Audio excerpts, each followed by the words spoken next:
to be, this is a great place to get in to view it. So why don't we just get on into it? I have an excellent panel here that's ready to go. I want to get out of their way so we can talk about the good stuff. Ladies and gentlemen, we have some very important people here. First of all, I want to introduce our very own, who's going to be our moderator, as a matter of fact, our very own from NADA, Jonathan Colegio. Put your hands together for Jonathan.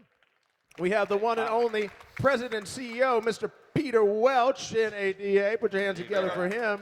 And I'm so proud of this gentleman right here. How about this right here? Our new chairman, Rhett German is here, ladies and gentlemen. He's here.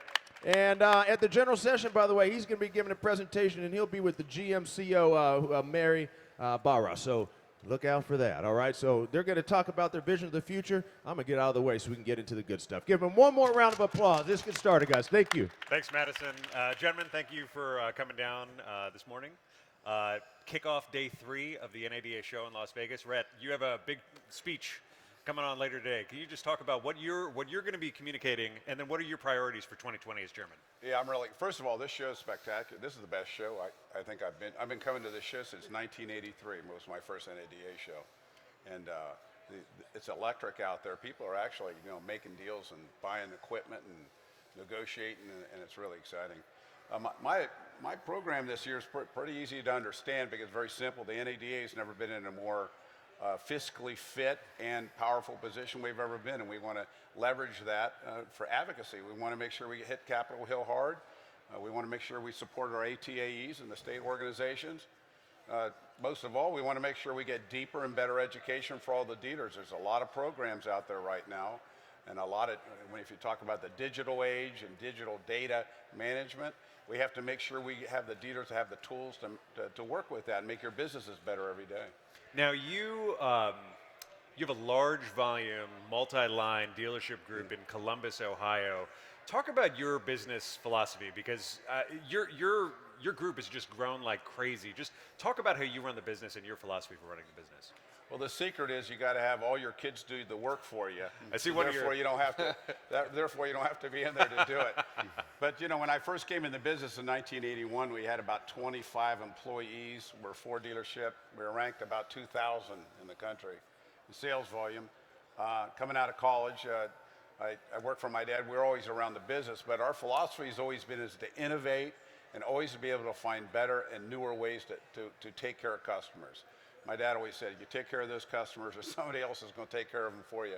So I think it goes for everybody in this show. We're all we have either been in that stage in our business or realizing the most important thing is that customer-centric way of doing business, and also empowering and keeping your employees empowered and happy, and creating that tenure that gives you that long-lasting, sustainable business model.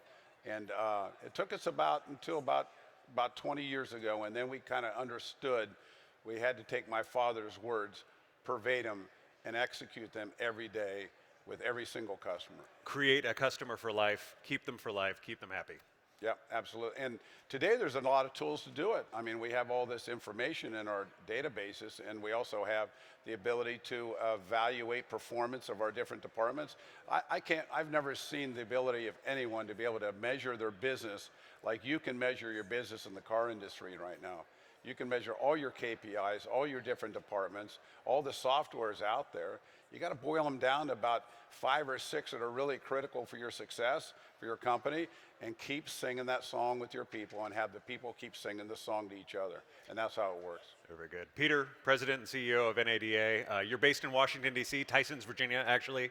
Can you talk about just what's going on at the building, at the headquarters? What do you see as the kind of the narrower D.C. priorities for 2020?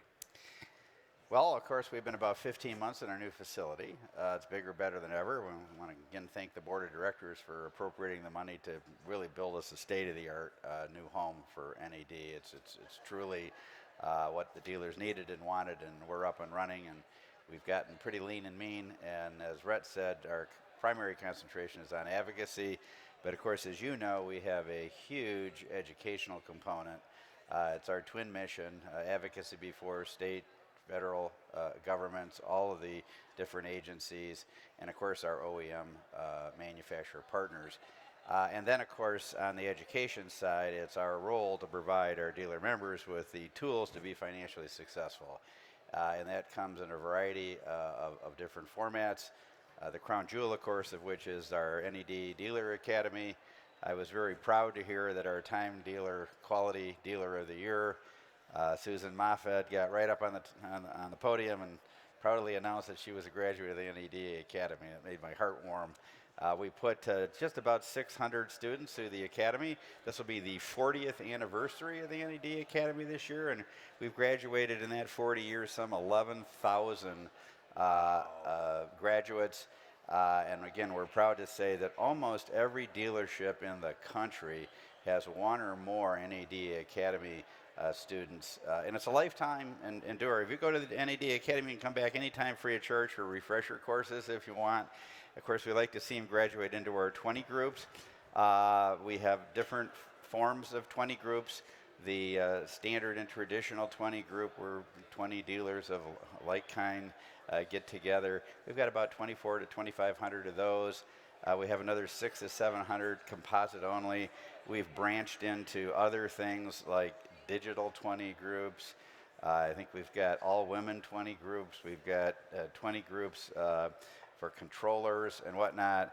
And by the way, if anybody wants to create a new 20 group, that's what we're here to do. Sure. We'll create one, anyone and get it up and running. All we need is 15 or 20 people to jump into it. And then, of course, we have professional series. We have in-dealership training. You need it, we got it. Basically, at any level of the dealership career, there's something training-wise for anybody out there. That's correct. And we started a new professional series just last year, and now you don't have to come to Tyson. We'll go to you. So we're doing some regional education as well. And then, of course, this is on top of online courses. We have some 24 online courses that are included in your membership dues. We used to have a separate subscription for that. But the board said, hey, let's just make this available to all the members. So, and it's not just the dealers. Anyone at the dealership that logs in will create an account, and you're free to do so, has access to incredible amounts. And then, of course, in about 3 months, we'll upload all of the workshops and seminars from the show here. And then, of course, during and throughout the year, we do webinars on hot topics, et cetera. Hashtag member benefits. Rhett. Yeah, it's like when you were in college, you'd sometimes have a professor that would hand you a book that he wrote 20 years ago, and he's still teaching from 20 years ago, right? But in our case, we're updating it every year, continually going out, visiting dealers, knowing what the best practices are, and bringing them back into our school. We have our family, we have 4 graduates, and we have another one in the program right now. And the most obvious thing for most dealers when they come back in is they say, man, I had no idea how smart you were, Dad, after I go through the academy. Peter, one thing you hit on real quick, but I want to make sure, especially the folks who are seeing this on social media, understand this. So if you're a graduate of the NADA Academy, you can always go back to the NADA Academy to refresh. That's correct. And you know, for those of you that aren't familiar with the Academy, it's a year-long program, but it actually takes 6 weeks. So you come in, we put it into 6 modules. You come in for a week at a time. There's some online components too, and then we send you home for 4 weeks to digest it all, and then you come back for another week. So it takes a year to complete the whole thing. But so let's say that you know, you're getting rusty in fixed ops or something, and you want to go back either for a day or for the whole week. You just pick the fixed op week and you come in and do it. And as long as we have room, which we typically do, because the board was nice enough to build out a whole brand new academy for us when we move with an extra classroom in it. It's a lifetime endeavor. Yeah, and in addition to that, Peter, when the students go in there, you're taking your composites, you're taking your dealership in there. So it's not as though you're learning some sort of hypothetical, theoretical. Everything is ground right down to your own business. So you get a combination of real-time facts for you to be able to go back there and to your store to change. And also the friendships these kids grow when they go through that program. They get all these friends in these different classes, and they remain friends for years and years and years to be able to call each other up and ask for advice and if they for their own businesses. And I like to make a point there, Rhett. It's not just kids. Anybody can go to the NADA Dealer Academy, and we have them in all age ranges. Well, they're all kids to me. I'm too old. So, Rhett, one of the themes that I hear when you've given speeches in the last year as vice chairman, you talk about only NADA. Only NADA can train dealers. Only NADA can advocate. Can you talk about that theme and what it means to you? Well, it's really simple. The NADA is the dealers. It is the dealer body. So we're not in this endeavor for some sort of hypothetical stock option or anything like that. We are there for the dealer. We are the dealers organization. We're going to advocate 100% of the time for the dealer, no matter what the situation comes up. We're not in this. We don't play any party games. I always like to say that the NADA is a Republican. We're a Republican and Democrat. We're going to do whatever is best for the dealer. And the second thing is these education programs Peter went over. You got to continually educate. This world's moving really, really fast now, and we have to be able to do programs that dealers want, not programs that we think they're going to like. We want to do programs through the feedback we get that are built around the dealership of today and the dealership of tomorrow. One of the things that I know that, Peter, were you going to add something? Well, I was going to say, not to take anything away from the great exhibitors that are out here, and trust me, the exhibitors that are out here have quality products and tools to help train up dealers as well. But there's something that sets NADA apart, and I can tell you as the Chief Executive Officer, my job is to administer and implement the policies of the Board of Directors, and there's no other organization out there that's all dealers, for dealers, owned by dealers, and trust me, this is a dealer-driven organization.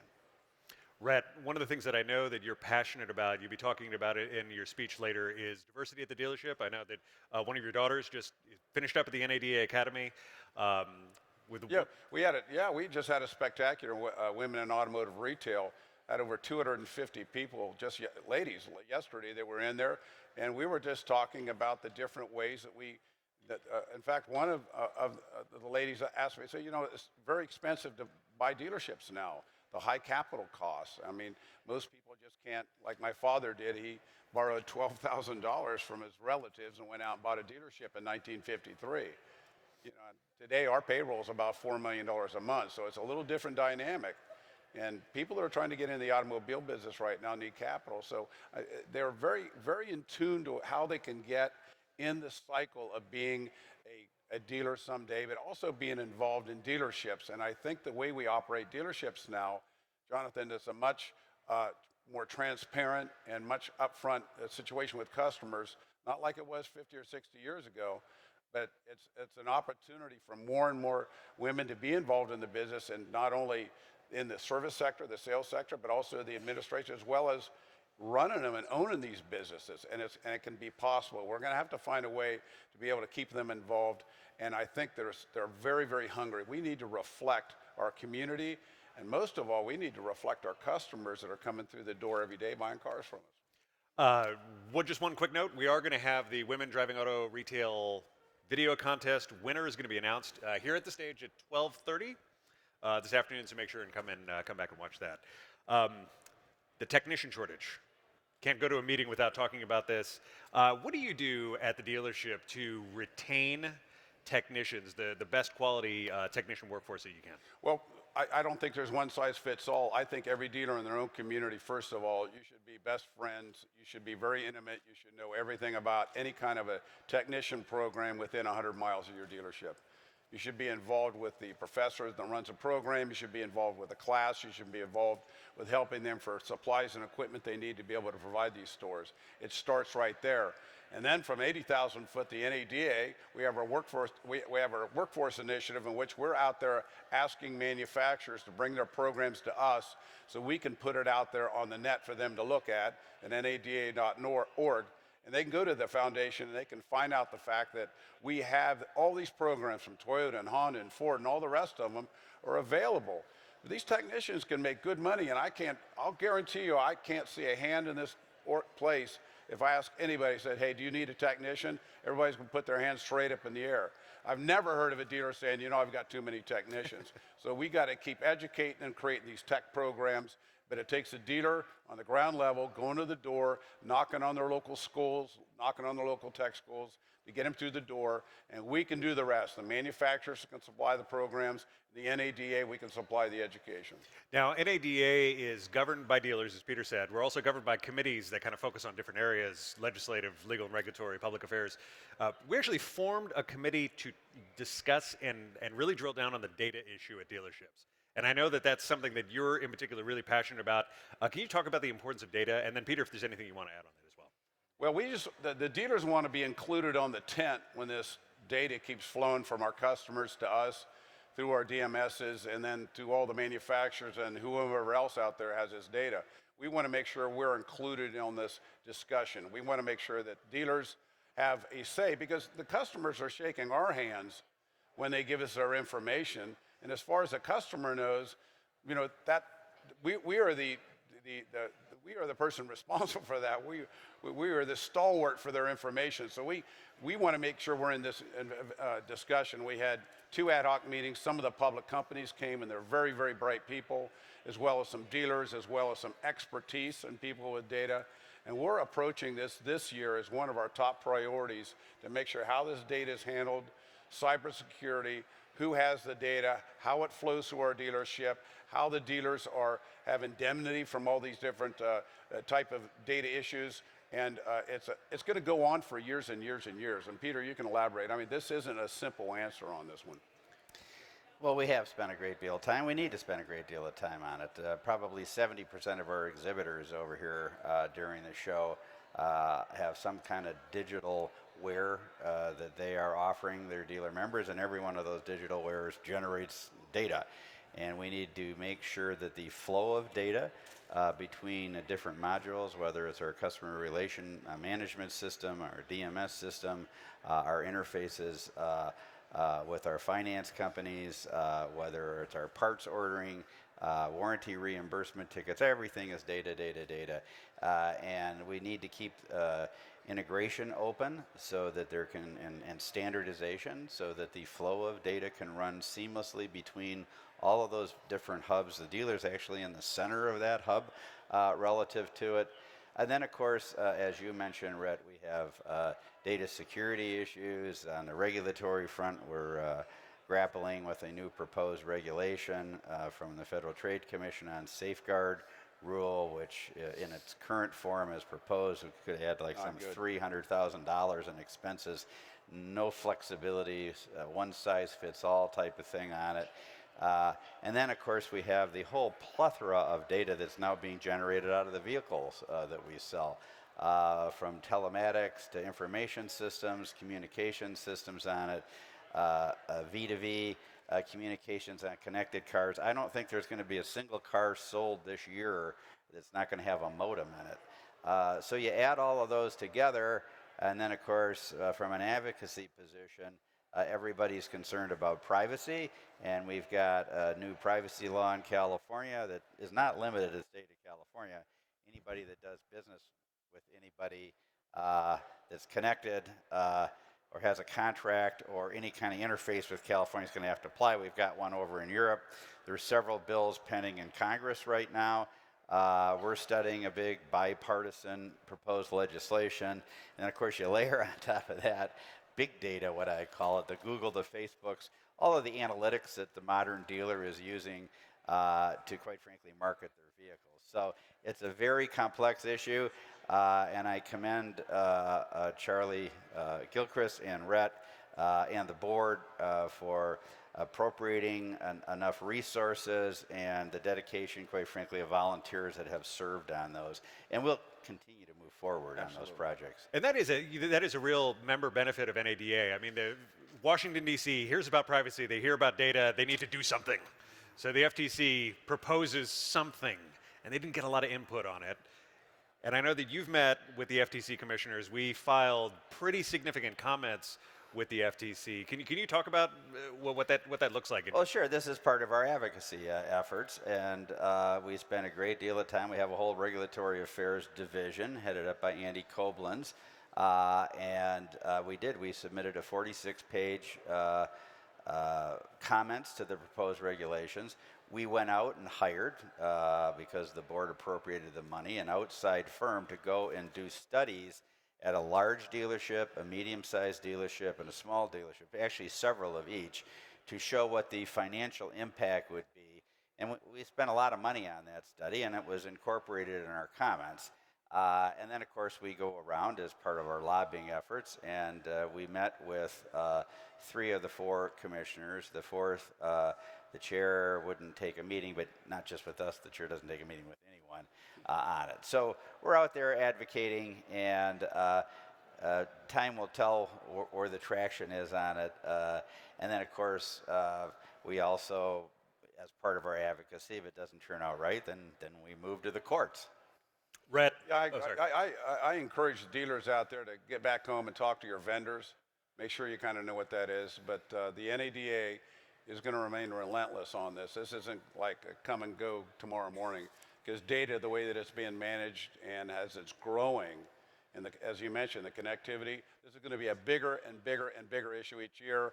So we have to put bigger and bigger attention to it, and more, probably more resources towards it. But I can assure you the NADA is on top of this thing relentlessly. Let's talk about industry relations. 22 make meetings over the last several days. General Motors, of course, is going to have their big meeting in about an hour. I know that you've been to a lot of the NADA dealer attitude survey meetings with the manufacturers. What are those? What goes on? Why don't you tell folks what happens in those meetings? Well, many of you out there today are filling out your dealer attitude surveys, and you have to remember the fact that actually this coming year there's no zip code on this thing. So there are a lot of dealers who are thinking, I'm not going to fill out my dealer attitude survey because if I put something in there and the manufacturer is going to know it's me by my zip code or something.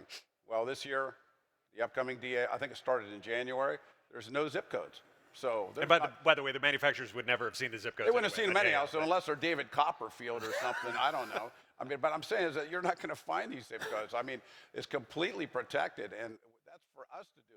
As dealers, we want to make sure that you're protected, so we always have protected you, but now we put a double installation layer because there's dealers that we met that thought that, well, they're going to get it off our zip code, wherever it is. But we go to these manufacturers, and we get all the brass. We sit them down in a room, we get an hour and a half with them, and from top to bottom, and we present the dealer attitude surveys, let them know what you're thinking, let them know how important some of these subject matter issues are that they need to have, and they listen because it's a good way for them to be able to gather information on what their customers are saying, because there's nothing dealers are saying that the customers aren't saying. It's the same thing. So for them to be able to get this information, and then we give them suggestions, and it's very, very powerful. It's so powerful that every meeting I go to, I'm always amazed by the interest of the manufacturers and how they always are asking questions to delve even deeper into our study. And that lets you show the power of that dealer attitude survey. Anything to add, Peter? No, I think Rhett summed it up well. Multi-prong advocacy. Dealer attitude survey is certainly the primary because it's a direct report card. But we meet with a lot of the manufacturers regularly anyhow, depending on what the issue is. We just had actually a really interesting meeting and I think a very productive meeting on Friday with Ford Motor Company. And we spent an hour and a half with them right here at the show. And then, of course, on specific issues, for instance, unfair stair-step programs, we commission studies, third-party studies to take a look at it and what's the adverse effect of that. Of course, we also commission, for instance, this year, which you probably already have talked about, the dealership at tomorrow. We updated that. So we continually engage. Very good. Well, thank you all for joining. Make sure and come back at 12:30 for the Women Driving Automotive Retail Video Contest winner. We'll be giving that out. And then for the general session later on today, where Rhett will be giving his big speech. Thank you, gentlemen, for joining. Thank you, Jonathan. And I want to let everybody out there in TV land or streaming land, if you have a dealer friend of you, if you're sitting out there watching, find a way to make it back to the show. You got to come to the show. It's the easiest way and fastest way to find answers to running your business. Your business. Great. Thank you. Thank you. Thank you. Well said, everyone. Round of applause, everybody. Thank you, guys. Our excellent moderator, Jonathan Colleggio. Of course, our new 2020 chairman, NADA, ladies and gentlemen, Mr. Rhett German. Give it up for that new title. Come on, man. Well deserved. And you know the myth, the legend, the president, the CEO, NADA, Mr. Peter Welsh. We'll give him one more round of applause. We thank you guys for spending the time. I know it's early. We appreciate you. And thank you for showing us the vision for the future. Very good. Cheers, gentlemen. Good. Thank Thank you you. so much. Thank you, guys. Thank you. Thank you. I'm talking. Thank you. You got it. Thank you guys very much. All right, folks, so we're going to do a little quick reset. About 5 minutes, we'll be back on. We got 2 hours. Look at this, gentleman. I got to come give Mark a hand right here. 5-hour energy. So far, I've only been about 2 sips in, so I only have about 7 minutes of energy left. I need to do a little bit more, I think. A few more sips. Not yet. That's the whole deal. I haven't really slept for a week, really. I've just been drinking 5-hour energies. If you want to sponsor me, and if anyone watching the live feed wants to sponsor me, feel free. But anyway, hope you guys are doing well. We're going to reset. We'll be back out here in about 5 minutes. We've got a couple powerhouse gentlemen out there going to talk about their 20 group and a whole lot more. So stick with us, guys. We're still live on the last day here at NADA 2020. We'll be right back.